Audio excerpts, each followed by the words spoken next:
కలియుగంలో భక్తుల కష్టాలను తీర్చడానికి అవధూత రూపంలో భూమిపైకి వచ్చిన సాక్షాత్తు దైవం శ్రీ భగవాన్ వెంకయ్య స్వామి. ఆయనను భక్తులు ఎంతో భక్తి శ్రద్ధలతో దక్షిణ షిరిడీ సాయి అని పిలుచుకుంటారు. నెల్లూరు జిల్లాలోని నాగుల వెల్లటూరులో జన్మించిన స్వామి బాల్యం నుంచే లౌకిక బంధాలకు దూరంగా ఉంటూ తన పాద స్పర్శతోనే పంట చేలను సస్యశ్యామలం చేసిన అద్భుతమైన మహిమలను ప్రదర్శించారు.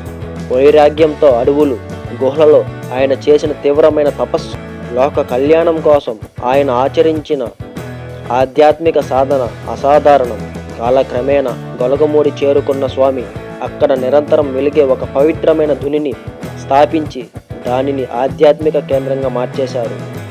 భక్తుల సమస్యలను ముందుగానే గ్రహించే త్రికాల జ్ఞానిగా స్వామివారు అందించిన చిన్న చీటీలు మరియు కట్టిన పవిత్ర దారాలు కోట్లాది మంది భక్తులకు కొన్నంత అండగా నిలిచాయి.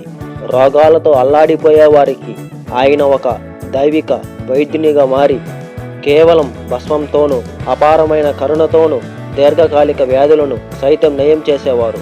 1982లో ఆయన మహాసమాధి చెందినప్పటికీ ఆయన భౌతికంగా మన మధ్య లేకపోయినా పొడి క్షేత్రంలో నేటికి సజీవంగా ఉంటూ భక్తుల మొరలను ఆలకిస్తున్నారు. ప్రతి సంవత్సరం అక్కడ జరిగే ఆరాధనోత్సవాలు లక్షలాది మంది భక్తుల నమ్మకానికి నిదర్శనం. అంతేకాకుండా ప్రతి శనివారం పల్లకీ సేవ అంగరంగ వైభవంగా నిర్వహిస్తారు. నిత్యం వెలిగే ఆ అఖండ ధుని సాక్షిగా వెంకయ్య స్వామిని మనస్ఫూర్తిగా స్మరించుకుంటే చాలు మన కష్టాలు మంచులా కరిగిపోతాయని భక్తులు బలంగా విశ్వసిస్తారు. జై భగవాన్ వెంకయ్య స్వామి.